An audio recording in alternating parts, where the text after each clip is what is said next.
So, you lucky people, it's Saturday night. This is, of course, Clash of the Titans. You're with me, Jeremy Kyle, the amazing Julia Hartley-Brewer, the amazing Mike Graham, the substandard Kev O'Sullivan, and what a week it has been. We have had a petition trying to oust our Prime Minister. The woke brigade have declared war over benefits cheats. The PM gave a TV interview more suited, frankly, to Peppa Pig viewers. And David Lammy, yes, that idiot, is already stirring trouble with Donald Trump before he's even sworn in. This really is a half an hour you won't want to miss. Just roll the bleeding titles, please.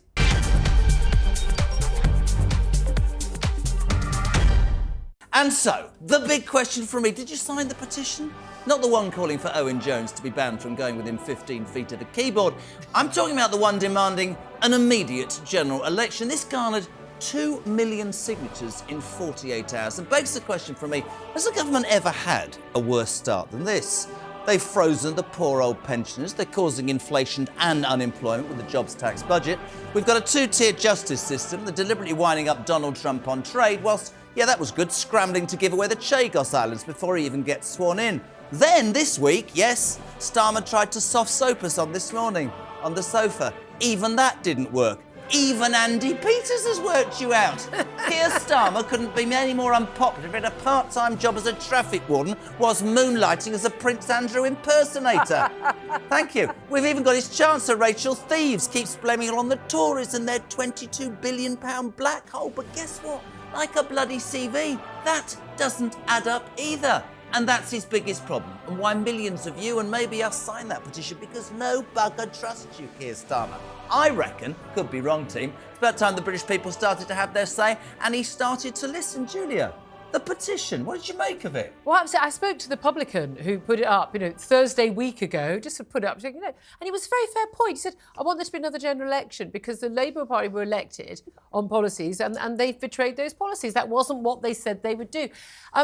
Look, as a general rule, I don't think we should have government by petition. We have elections, that's what happens, they're legitimately elected. But it is extraordinary to have that level of feeling against the government. But I think a lot of people who did vote Labour, that saying, look, we knew they'd be bad. Yeah. Tories were bad, this lot are even worse.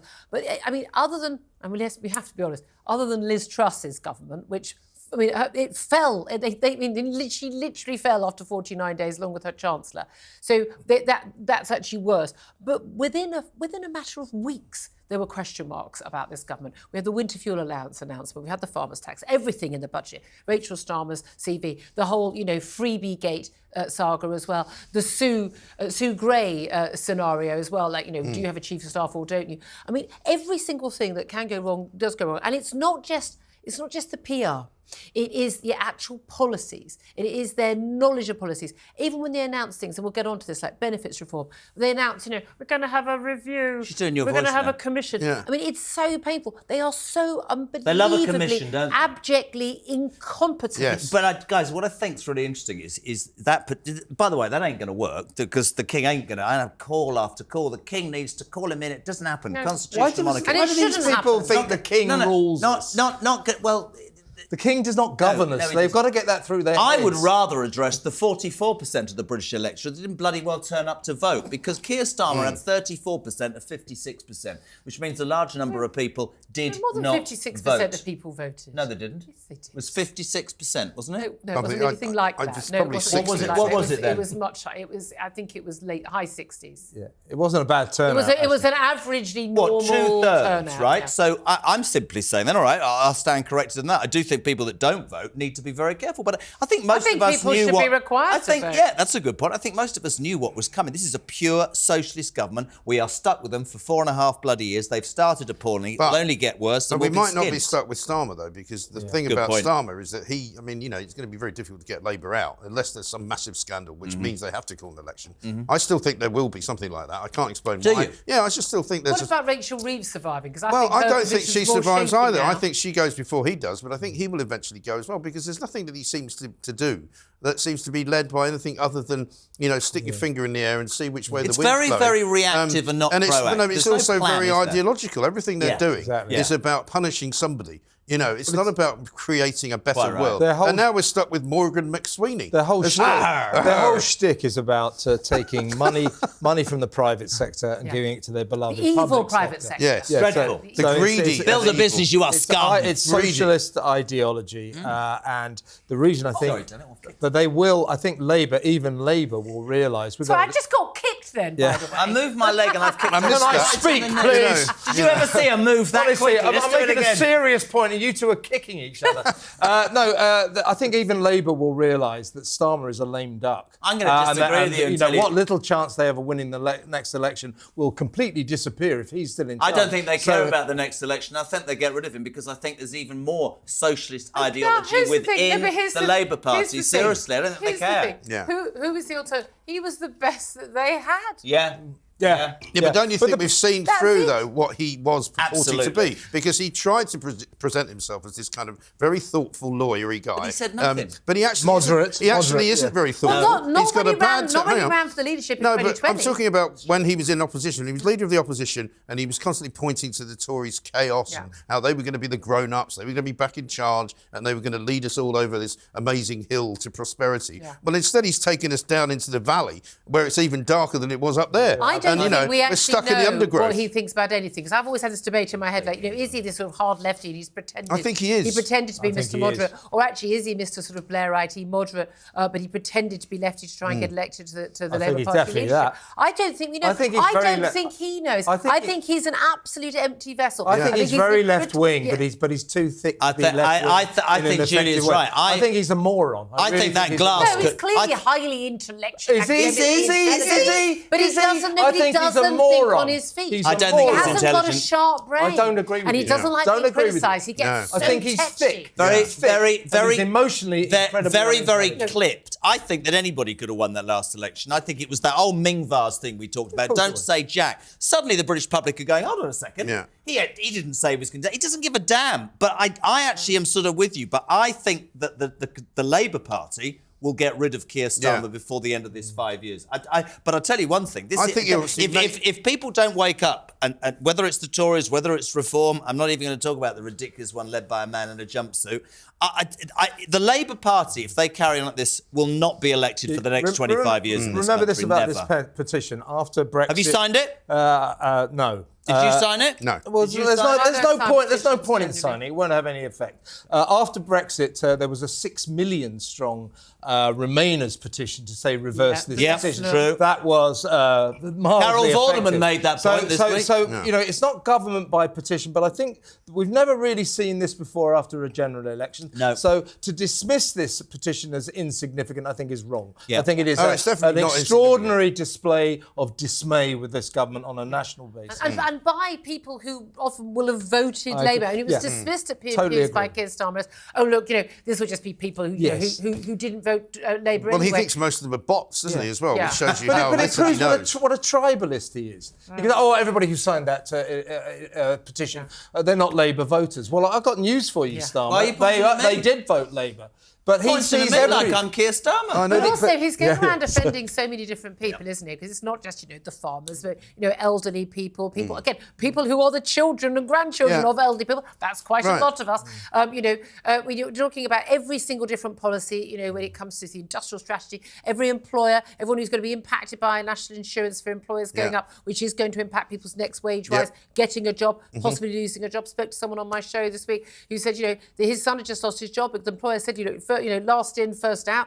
I can't afford with the national insurance rise. I haven't got any more money. We're going to have to lose someone. So many people are going to be impacted with this. But they obviously seem absolutely convinced that, got the train drivers, got the public sector unions, we're covered. I'm sorry, that's not a majority of the country. It's really not. As soon as the right is united in any way at all, whether it's around Reform or around the Tories, whatever happens, or a new party, who knows, a week's a long time in politics, 4.5 years certainly is. As soon as the right is united, Labour would be obliterated. They would be. And of course, all the other money conversations they keep having are ridiculously unsound. You know, they keep saying they have this 22 billion black hole. First of all, nobody really believes that they have a 22 billion. But then they spend 11 billion they've spent about 80 billion since they've been there. I mean, they just came back from COP29, having said we're going to join in a commitment to spend 239 billion over the next few years to save the planet. By the way, those poor countries, they're very unhappy. They wanted trillions. They wanted more, which is unfortunate. I'm not going to kick you again, don't worry.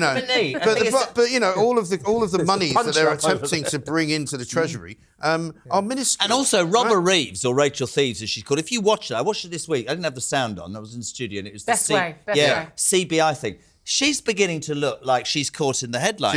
She's beginning to. And I'll just say, she's beginning to look like. You actually weren't an economist. You were a teller, and you're out of your depth. I think. Teller, but I love. There was a great line at PMQs this week with Kemi Pagenog saying, "Isn't it a good thing that your chancellor had experience in customer complaints?" Yes, which is what she was dealing with. The business. Rachel from accounts. The business leaders at the CBI conference this week, when she delivered her speech, they listened in stony, furious silence, and she was genuinely shocked. Yeah. She actually thinks she's delivered a budget for growth. Are you kidding me? I'll tell you the other great question. Now, Starmer is a weak link. She's their weakest link. I tell you, before we get to the next thing, the other funny thing was Lee Anderson, the Reform MP's question. Did you see that? When he asked a question, he said, Rachel, this should be in the bin with Rachel Reeves' CV. Yeah. She looked utterly shocked. You said that anybody would dare she hasn't to been seen. I mean, apart from showing up for the CBI, she hasn't really been seen speaking to anybody. The reality of being in government is different from the cheap seats. They are all finding this so shocking, aren't they? Yeah. So,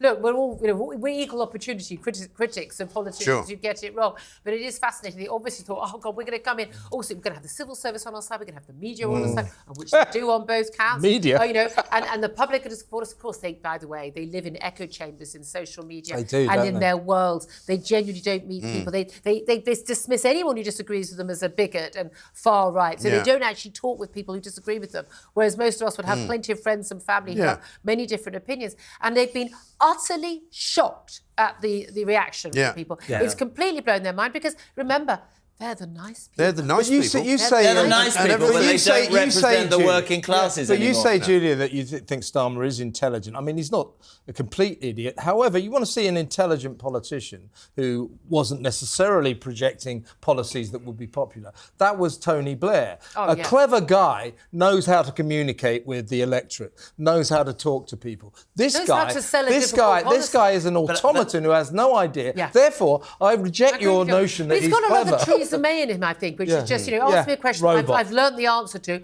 And then ask me it slightly differently. I'm going to say the same thing again. But you made a really good point. I think that we lack conviction politicians. I'm not going to sit here and argue for left or right. If you have a conviction... Why not?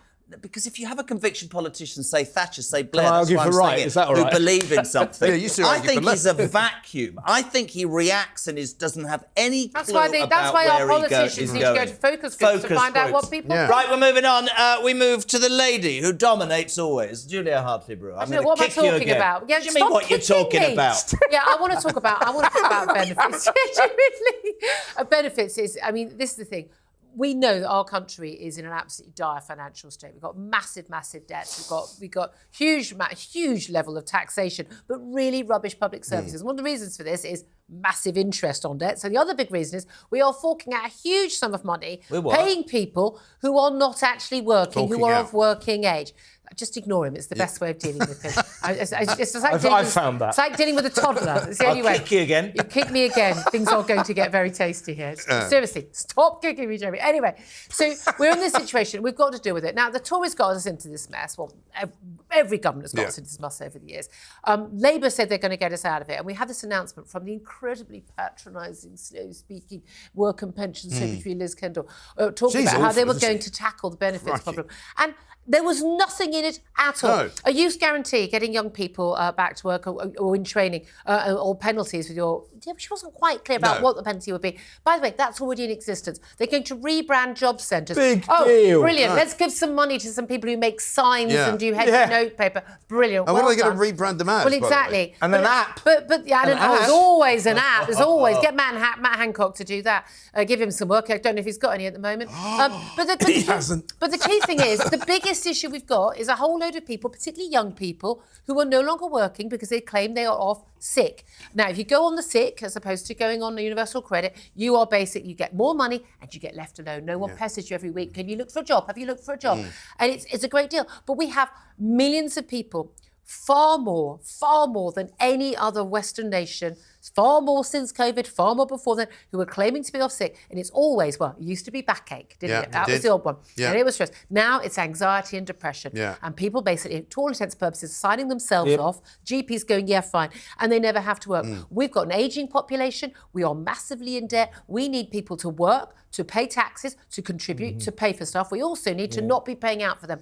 We need a massive big broom taken to this. But we need to be saying very clearly, you're able-bodied and you need to be in full-time work, paying your taxes, and not a penny. If not, you don't get any money. Exactly. No, not a penny. Their Not a benefits penny. overhaul does not include sickness benefits. Therefore, their benefits overhaul gonna is have a a waste of review. space. They're gonna have a review. And she said, and Liz Kendall says that these sort of lazy louts who won't work, that somehow or other, if the job centres are groovy, they'll go down But there. I don't believe that you she can imagine believes it, We're Kev. talking about work shy louts, right? Walking down the road, they've got an app. Oh, there's a job. I'll definitely go and get that. It is absolute nonsense. It will not make any difference whatsoever. Well, it's worse than that because they're going to now be costing themselves by the increase, not just the amount of money we're already paying. 1.3 billion in a year is going to be the increase. 266 That's just the million. increase. That's just the increase. 266 million a month extra. And as you say, people are literally making a living out of being sick. Do you know what's really good? But also the medicalisation of absolutely normal feelings. Oh, you're a bit stressed. Oh, you're out of work. You can't find your dream job, and you've got no decent qualifications. Oh, well, that's absolutely a medical condition. No, it's not. Yeah.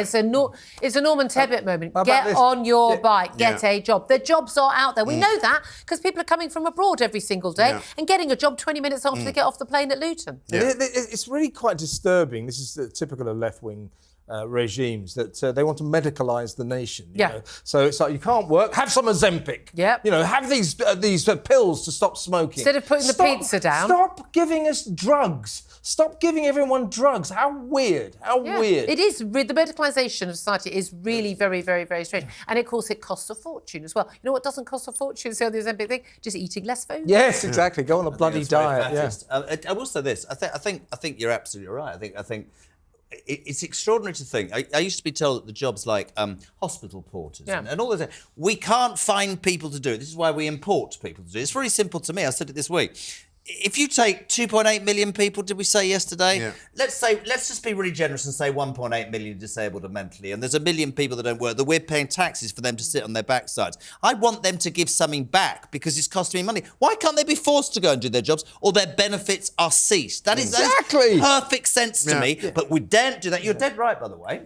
And I think it's important that we now talk about mental illness more. I genuinely mean that. Oh, God, I think we should talk about it less. I think we should talk about it a lot less. Incessantly. A lot less. It's not the most interesting thing about For the you. genuine people, we have to people. finally admit that there are people taking the Not piss that out. many. Big There time. aren't that many people. I'm not against you. I only This go after country is sentence full out. of A lot of mental section health sentence. liars. No, there is. It's a lot This of country is section full of I mental agree. health liars. Here's what we need to bring back.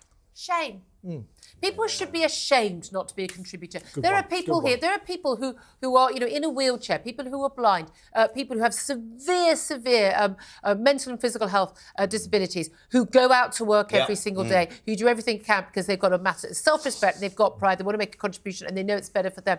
It's outrageous that so How do many you people create shouldn't self-pride contribute. again, though? Make Well, the a lot of it, system I think a stronger. lot of it is down to parenting, a lot of it is down to failing the schools, Yeah. but the schools are trying to deal with the bad parenting. But I think if you bring up a kid who doesn't want to work, I'm sorry, you have failed as a parent. Yeah. That's part of your job to bring But of up course, somebody a lot who's of going to be a these- good absolutely. citizen. But a lot of these Completely kids agree. are doing what their parents do because their parents didn't have a job. We're Yeah. talking about Why two should or I? three, You're a mug. They think you're a mug. 2 or 3 generations. There's also, let's not forget, there's also people who do work, but they work on the black market and they don't actually work officially. So they take benefits as well as doing the work. Yeah. I mean, I see people in my street who I'm pretty sure don't have an official job.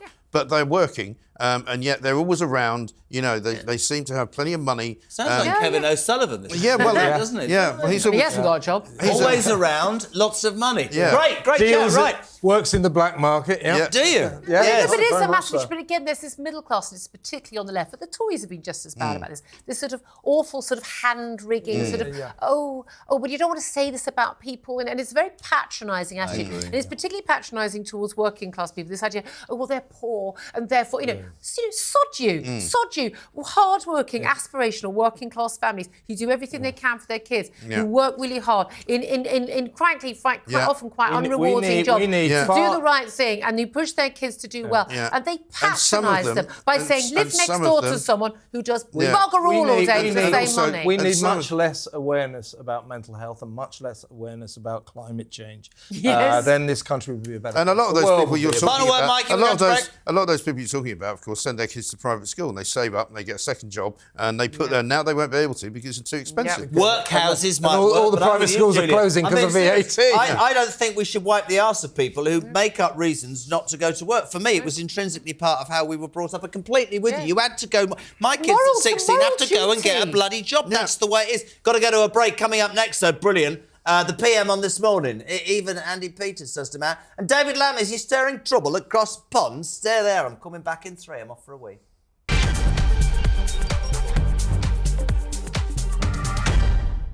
Welcome back. Saturday night, you were Clash of the Titans and Michael Graham. I bow down to your brilliance. It is your turn. Oh, thank you very much indeed. Yes, I mean, who knew that Keir Starmer was going to actually give an interview to anybody? Because, I mean, this is not exactly the most interview-friendly personality. And he's been away so much that he hasn't been able to fit it in. But then suddenly it was announced he was going to do an interview with This Morning.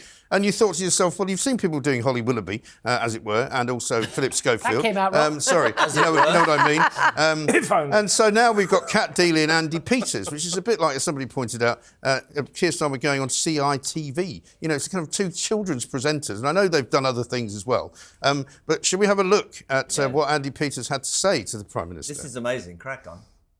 But surely you want us, the public, to trust you, to like you, to think he's the man for the job, he's doing what he needs to do. Your approval rating is lower than Nigel Farage's right now, which even saying it to the Prime Minister of the country I live in, that I pay tax in, to say your approval rate is lower than Nigel Farage, that's disappointing. Whoever I support. The thing is, if you make your mind up, as I have done, that we're going to do the difficult things first, then I think it's inevitable that people do feel they're difficult decisions. It's so bad. It's not apart even from the fact that his legs didn't touch the ground, would it be decisions. unprofessional to point out and I know Andy Peters, so he'd have been probably told to say that, right? He's a good guy, right? How condescending. Worse than Nigel Farage. Nigel Farage was one of those popular politicians. And he wanted to say, I'm ashamed to have a Prime Minister who's less popular than this horrible right-wing bigot. Yeah, exactly. That's what he wanted to say. Exactly which would have been a bit more honest if he'd actually said it. But the thing that was fascinating to me was that he keeps talking about making the difficult decisions. No, making the wrong decisions, really the best way to put it. That's it. But the thing that puzzles me most about Keir Starmer is every time he gives an answer to a question about his personal life, the story changes. So on this one, he told us all that his favourite thing to do on a Saturday is to cook with his children, right? And apparently one of his children has never eaten meat in her life. She basically has been a vegetarian. Tells you everything, right? His wife is a vegetarian. He's previously said he's a vegetarian. He's also said he's a pescatarian, like Kevin.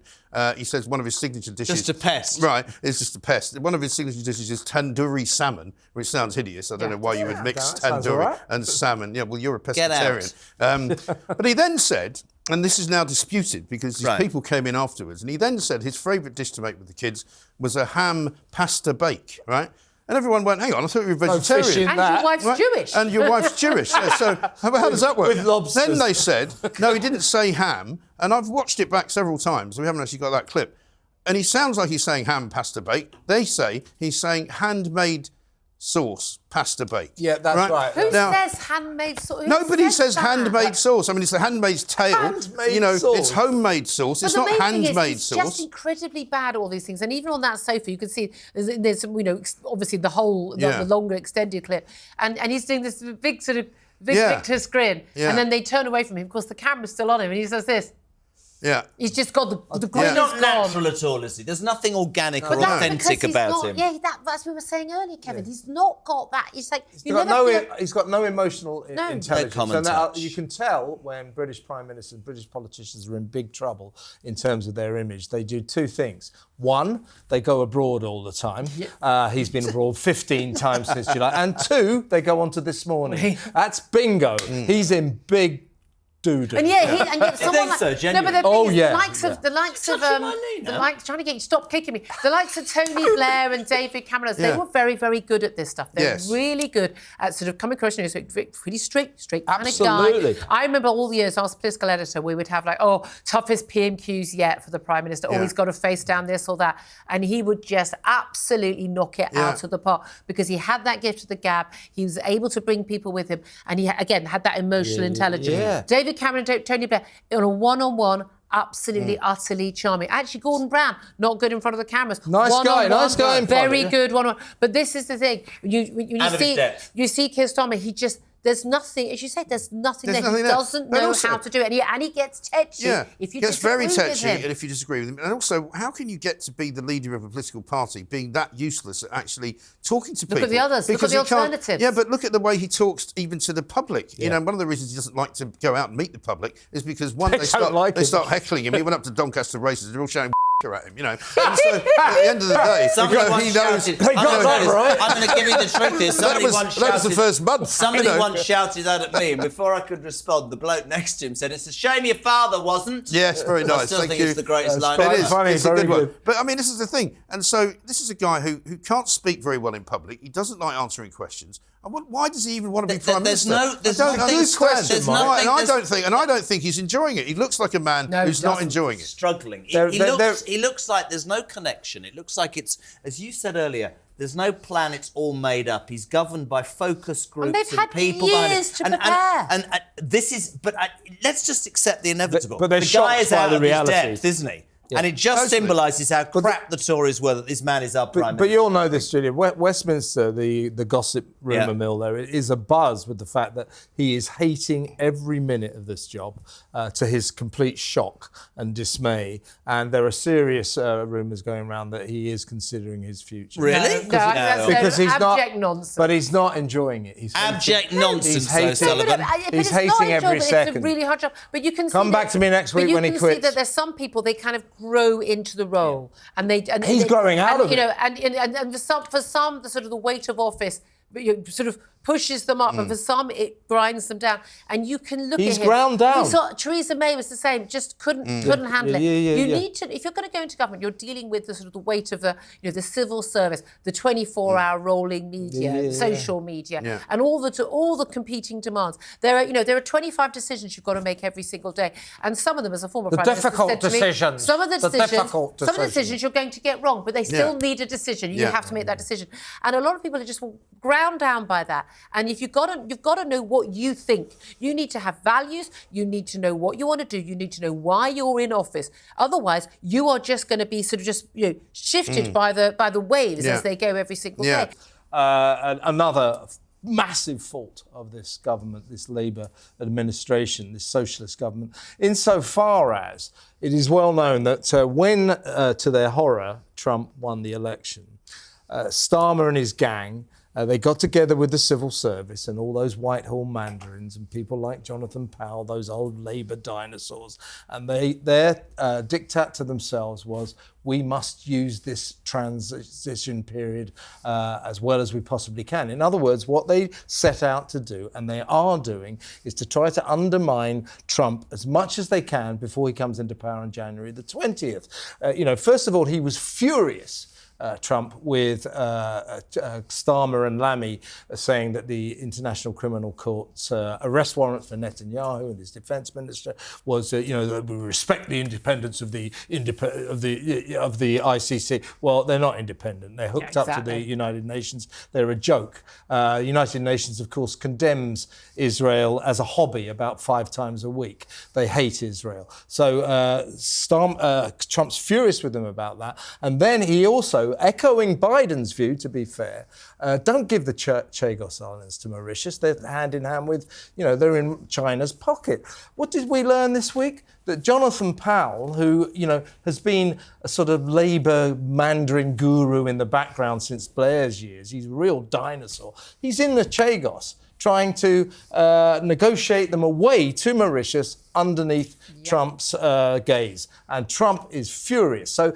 this whole idea that, Starmer, David and I had dinner with him at New York, we're best friends. What Starmer and his gang think, and his cabinet, every single one of them, by the way, has, all of them, Remainers, by the way, have insulted Trump at one time or other. Publicly. They think that because Trump loves Britain, and he does, and he's, his mum was Scottish and he's got golf, that the special relationship is just fine. He's got a special relationship with Nigel Farage. That's for sure. Yeah, but the special relationship is being ruined day by day underneath our very eyes. The special relationship is in a world of trouble because of this immature, stupid socialist government that somehow or other is declaring war on the man who will be in charge of the most powerful country. But also it's student insane. politics. It's insane. I've written plenty of tweets being very critical of Donald Trump, but I wasn't planning on being Foreign Secretary or Home Secretary. Do you know what I read today? Else. That apparently the Foreign Secretary's office doesn't have any special advisors. So Lammy literally doesn't have any advisors. That so it's basically him and Jonathan Powell, and that's it.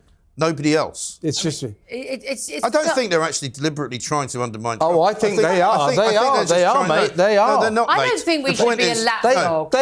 No, they're not trying to do it. I think by doing what they want to do, they're causing that situation to be the case. But I don't think that they don't. Starmer said we must use this transition period well. No, of course, and he would say undermine that. But he would say Trump. that. He didn't say to undermine Trump, and because he wouldn't say that. But the point is that they are. But he would. They're not undermining Trump. You can't undermine the president of the United States of America from your little. Well, you can by doing things he doesn't want. Little tiny island in the middle of the Atlantic. Why are we doing it? Well, because Starmer's an ideologue. I've told you before. The bottom line is he's not trying to undermine Trump. It's impossible to undermine Trump. But we were told that the Americans agreed with Chagos Islands being... That's what Labour told us. I think that's a load of nonsense. We're alienating him. We're alienating him, and that's very unwise. I don't understand why we're doing it. I don't want us to be going, oh, yes, Donald, no, Donald. No, I agree with that.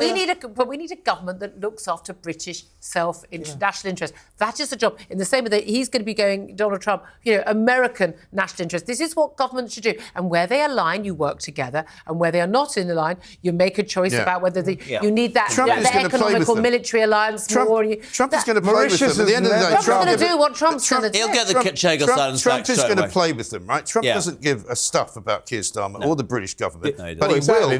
will. But he will. No, it's not that. But he will take the opportunity to embarrass them. He will take the opportunity to take his lead from Nigel Farage. Every time he gets anything on his desk about Britain or Europe, he's going to ring Nigel and say, "What should I do about this?" Nigel will tell him, which will be inevitably anti the government. Do you think Nigel should be offered some sort of role? Where I know our big good friend Sebastian Gorka was saying, he should be. Some sort of role, some official role. But do you think A, Nigel would want it? Because I think not. And B, whether Keir Starmer I think if Keir Starmer had any brains, he would invite him into the tent and then neuter him. That's what he should do. A proper politician would do that. They'd bring him in and they'd say, here's a nice title for you. You don't want to neuter Nigel Farage if you're in the Labour Party because you want Nigel Farage to keep reform going because long reform is going, Labour are in office because it's I don't mean neuter him. I don't mean neuter him completely. Yeah. I mean neuter him as far as any of the American stuff is concerned. Starmer viscerally hates Reform UK. He hates them. So Farage won't get this job. But if, as Mike says, if Starmer had any sense, he would use him as an intermediary to connect to Trump. But he's not going to do that because he's an idiot. Friends close and enemies closer, right? Indeed. Yeah, but it's right. He offered, didn't he? And by the way, the Chagos Islands, right? Why are we giving it to Mauritius? Mauritius has never governed the Chagos Islands. The people don't want it to go there. It's just this sort of socialist idea. Well, it's geographically close. Let's give it to them. Right. Why? Well, again, I don't see why then we wouldn't give away Gibraltar, why we wouldn't give away the Falklands. Julie, we will. As someone who travelled around Argentina, changing all the signs to say Falklands instead of Malvinas. Absolutely. Right, that's it. That's it. How quickly did that go? I'm sorry for kicking you. You were marvellous. He says that. The results are in. Julia spoke for 95% of the time and Keir for the other 5%. That's it. Yeah, you liar. The Titans. We'll be back throughout the week. You can catch us. Mike Graham on breakfast from 6 o'clock, the new time. The amazing Julia Hartley-Brewer from 10. Kev's on in the evening. He's got an asylum. 7 o'clock. I'm on. I pick up a very bad audience, but I do my best. He turns 4 folks into 8 folks. Ta-ra, folks. See you next week. Bye-bye.